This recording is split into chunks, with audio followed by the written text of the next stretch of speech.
तीर को आगे छोड़ने से पहले पीछे खींचना पड़ता है।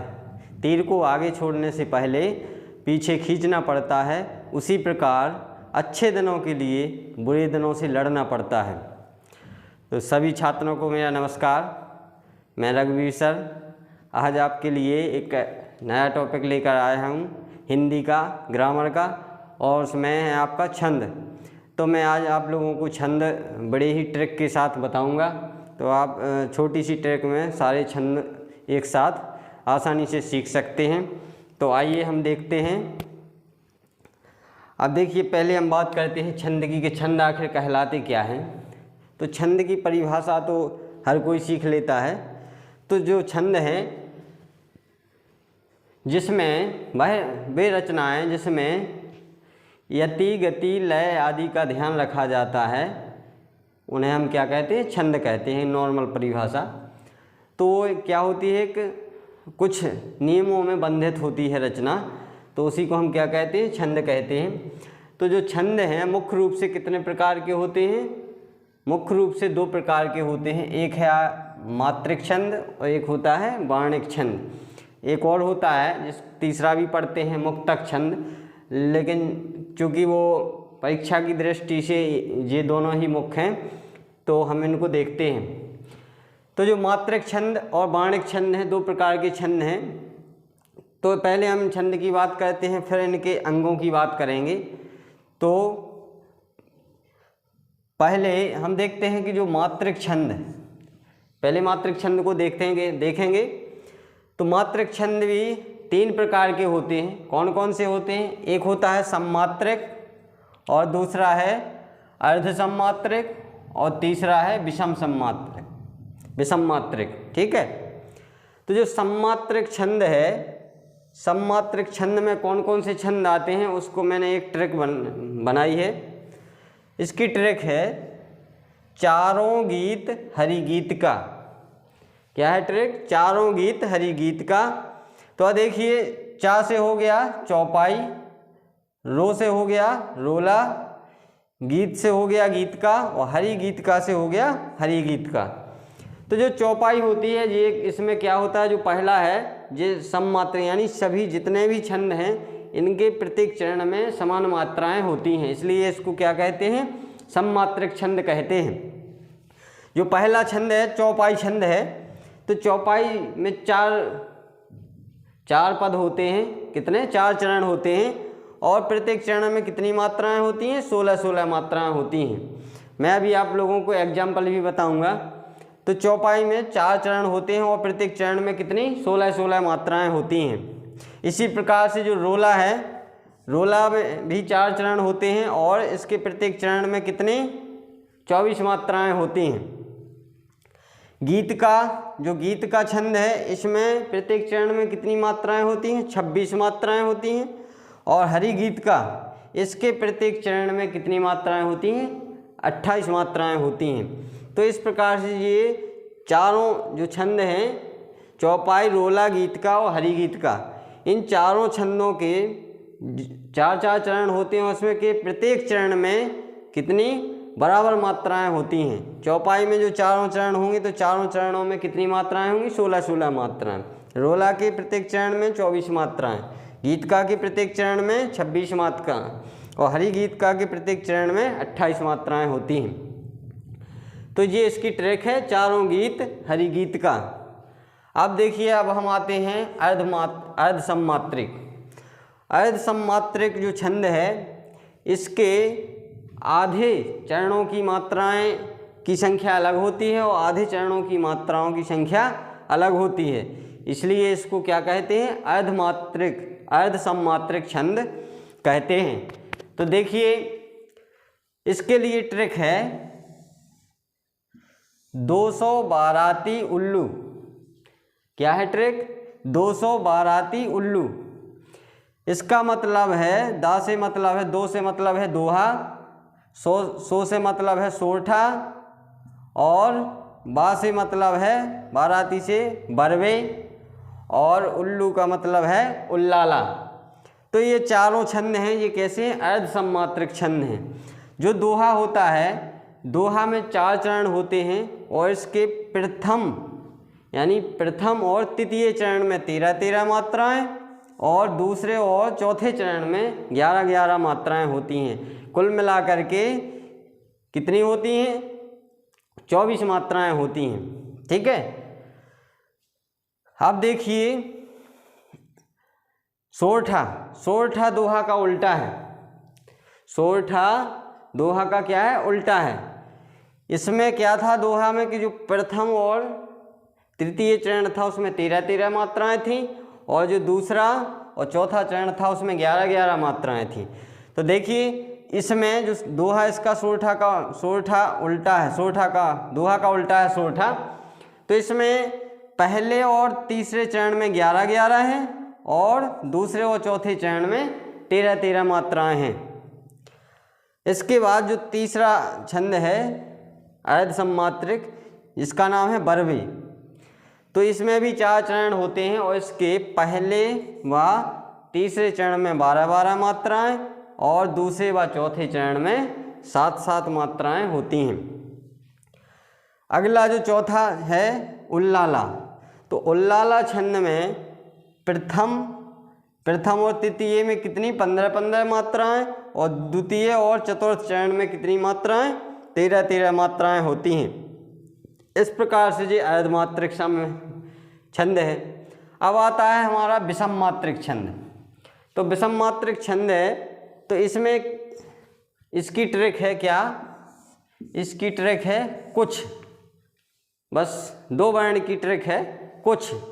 कु से हो गया कुंडलियाँ और छा से हो गया छप्पय। क्या हो गया? छा से हो गया छप्पय। अब देखिए जो कुंडलियाँ छंद है तो कुंडलियाँ छंद दो छंदों से मिलकर बना होता है। एक तो दोहा और रोला, दोहा प्लस रोला। तो इसमें कितने चरण होते हैं? कुंडलियों में 6 चरण होते हैं। कितने चरण? 6 चरण। तो प्रथम जो 2 चरण होते हैं वो किसके होते हैं? दोहा के होते हैं। और अंतिम 4 चरण होते हैं वो किसके होते हैं?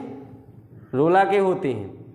और कुल मिलाकर के इसके प्रत्येक चरण में कितनी मात्राएं होती हैं? 24-24 मात्राएं होती हैं। अगला है छप्पय छंद।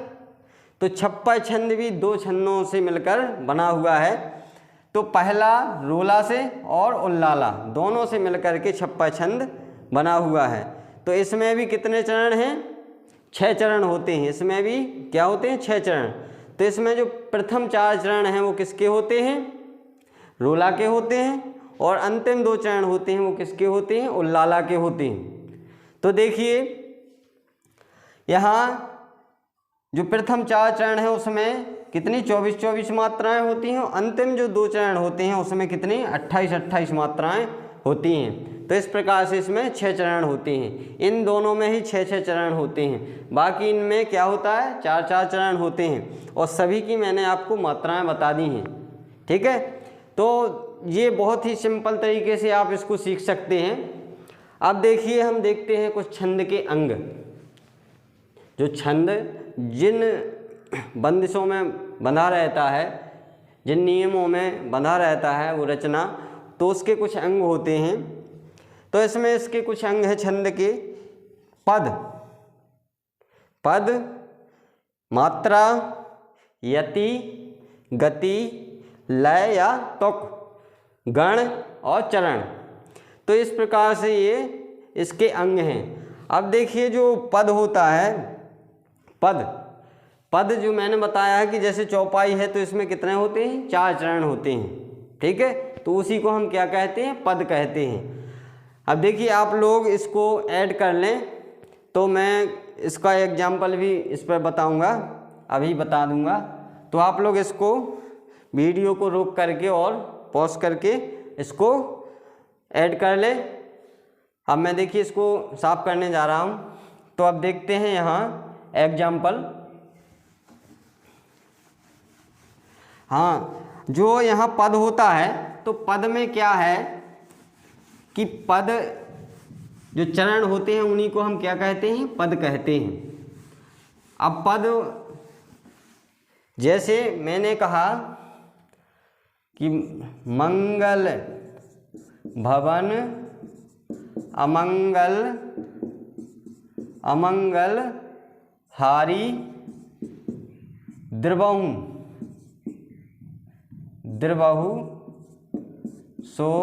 द्रवहु सु दशरथ अजिर बिहारी। अब देखिए यहाँ मैंने यहाँ जो कोमा लगाया है तो ये यहाँ से यहाँ तक एक पद हो गया है और यहाँ से एक ये पद हो गया है, ठीक है।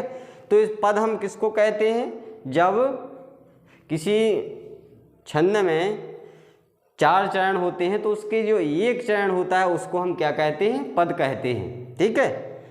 अब देखिए मात्रा, तो मात्रिक छंद है तो मात्राओं का तो सबसे ज़्यादा महत्व है इसमें। तो मात्राओं की गिनती हम कैसे करते हैं यहाँ भी मैं बता देता हूँ आप लोगों को कि मात्राओं की, पहले तो हम ये जानते हैं कि जो मात्राएं होती हैं वो जो लघु मात्रा होती है, लघु मात्रा वो किस किस की होती है?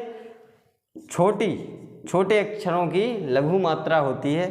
आ, ई और ऊ और ऋषि, रा ऋषि का, ये लघु की है। और लघु की मात्रा को हम एक इस प्रकार के डंडे से दर्शाते हैं। यहाँ देखिए गुरु, जो गुरु की मात्रा होती है इसको हम एक एस जैसा बना देते हैं, इंग्लिश का एस जैसा अक्षर है उसको बना देते हैं। इसमें देखिए क्या आता है? बड़ा आ, बड़ी ई, बड़ा ऊ, ठीक है, और ए ऐ ओ औ, और इसके बाद इसमें ये है अनुस्वार, और ठीक इसके बाद है एक विसर्ग। ये भी किस में आता है? गुरु में आता है। तो ये इसकी छोटी मात्रा होती है, लघु मात्रा होती है, और इसकी दीर्घ मात्रा होती है। अब देखिए हम इसकी मात्राएं निकालते हैं। तो यहाँ हम निकालें मंगल, तो इसके ऊपर बिंदी है, देखिए यहाँ अनुस्वार की दो मात्राएं गुरु माना जाता है, तो इसकी कितनी हो चुकी? 2। एक इसकी होगी गा की, एक ला की, एक एक एक, फिर यहाँ एक, फिर यहाँ 2, फिर एक, फिर एक, फिर यहाँ 2, सॉरी यहाँ गुरु और यहाँ गुरु। अब देखिए हम गिनते हैं 2 3 4 5 6 7 8 9 10 11 12 13 14 15 16। अब चूंकि ये क्या है? चौपाई है। तो अभी हमने पढ़ा था कि चौपाई में कितनी होती हैं? 4 चरण, और प्रत्येक चरण में कितनी मात्राएं होती हैं? 16 मात्राएं। तो ये चौपाई है तो इसकी देखिए एक चरण में 16 मात्राएं हो गई, ठीक है। यहाँ भी हम गिन लेते हैं 1 2 3 4 5 6 7 8 और 9 10 11 और 12 और 13 14 15 16। देखिए यहाँ जो आधा इसमें रा लगा हुआ है इसकी मात्रा नहीं गिनी जाती है, और लातर की जो मात्रा है उसको भी हम क्या मानते हैं? लघु मानते हैं। तो यहाँ भी इसमें भी कितनी मात्राएं? टोटल 16 मात्राएं, यहाँ भी टोटल 16 मात्राएं हैं। तो यहाँ हमने बताया कि किस अक्षरों की लघु मात्रा लगती है और किन अक्षरों की गुरु मात्रा लगती है। तो ये इसको आप देखें, ये आपकी मात्राएं हो चुकी हैं, पद मैंने बताई दिए। इसके बाद है यति। यति का मतलब है, इसको आप लोग ऐड कर लें मात्राओं को। अब देखिए जो यति है, तो यति का मतलब है, यति का मतलब कि हमने यहाँ जब बीच में हम क्या करते हैं? रुकते हैं। क्या करते हैं? रुकते हैं, तो वो यति कहलाती है। क्या कहलाती है?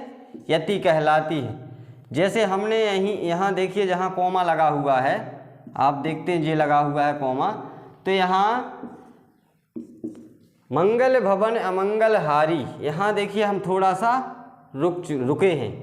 तो जहाँ हम रुके हैं, जहाँ कोमा लगा हुआ है, यही क्या कहलाती है? यति कहलाती है, यानी विराम कहलाता है। या हम सांस लेने के लिए रुकते हैं जहाँ, वो क्या कहलाती है? यति कहलाती है। जहाँ हम थोड़े से समय के लिए रुकते हैं वो क्या कहलाती है? ये यति कहलाती है। इसके बाद गति, इसके बाद क्या है गति। गति का मतलब है कि हमें गति का मतलब है कि हमें इसको किस प्रकार से बोलना है, कि कविता के रूप में बोलना है या गा कर के बोलना है। जैसे हमने यहाँ बोला मंगल भवन मंगलहारी द्रबहुसु दशरथ अजिर बिहारी, या हम इसको ऐसे भी बोल सकते हैं मंगल भवन मंगलहारी द्रबहुसु दशरथ अजिर बिहारी। तो देखिए इसको हमने किस प्रकार से गा के बोला है, या हम वैसे भी बोल सकते हैं। तो ये क्या कहलाती है, इसकी गति। कितनी तीव्र गति से बोलना है या धीमी गति से बोलना है, ठीक है। तो ये इसकी गति हो चुकी। अब लय, लय या हम इसको तुक भी कह सकते हैं। इसका मतलब ये है कि जो अंतिम शब्द आता है, किसी चरण में अंतिम शब्द आता है, तो प्रत्येक चरण के अंतिम शब्द जो होते हैं वो कैसे होते हैं, एक तुकबंदी होते हैं, उनमें एक प्रकार से समान तुक की समानता होती है। जैसे यहाँ देखिए, यहाँ लिखा है हारी और यहाँ लिखा है बिहारी, तो इन दोनों शब्दों की क्या तुक बन रही है, ठीक है। जैसे हम मान लीजिए दोहा की बात करें, रहीमन पानी राखिए बिन पानी सब सून, तो देखिए लास्ट में क्या आ रहा है, सून। पानी गए ना उबरे मोती मानस चून, तो इसमें देखिए चून आ रहा है। तो ये जो लास्ट में जो अंतिम शब्द होता है इसकी एक तुक बन जाती है, उसी को हम क्या कहते हैं, लय कहते हैं या तुक भी कहते हैं। इसके बाद हम बात करें गण की, तो देखिए जो गण होते हैं, गणों से हमें क्या पता चलता है, मात्राओं के बारे में पता चलता है कि इसमें इस छंद में कितने गण होंगे, कितनी मात्राएं होंगी, कितने लघु होंगे, कितने गुरु होंगे। तो अब देखिए हम गण देखते हैं। जब हम गणों को देखते हैं तो अब देखिए यहाँ गण के लिए एक फार्मूला है या सूत्र मान लें उसको, यमाता राजभान सलगा, ये इसके लिए सूत्र है। इसका मतलब है यगण, इसका मतलब है मगण, इसका मतलब है तगण, और इसका मतलब है रगण, और इसका मतलब है जगण, इसका मतलब है भगण, ठीक है। तो ये 7 गण होते हैं, 1 2 3 4 5 6, और ये हो गया 7वां सगण। तो ये क्या है, ये गण है, ठीक है। ये गण होते हैं। गण से हमें क्या पता चलता है, मात्राओं का और लघु गुरु का, कि कितने लघु है कितने गुरु हैं, ठीक है। यहाँ से यदि हम गण बनाना स्टार्ट कर देते हैं तो पहला गण होगा यमाता, दूसरा होगा मातारा, तीसरा होगा, इधर से तीसरा अक्षर लेंगे और लास्ट के 2 ताराज, क्या होगा, ताराज। इसके बाद ता के बाद फिर राजभा, फिर है जभान, क्या हो जाएगा, जभान, ठीक है। जभान के बाद फिर हो जाएगा भानस, क्या हो जाएगा, भानस। अब देखिए कितने हो चुके, 1 2 3 4 5 6, और फिर क्या हो जाएगा, नस्ल, क्या हो जाएगा, नस्ल, ठीक है।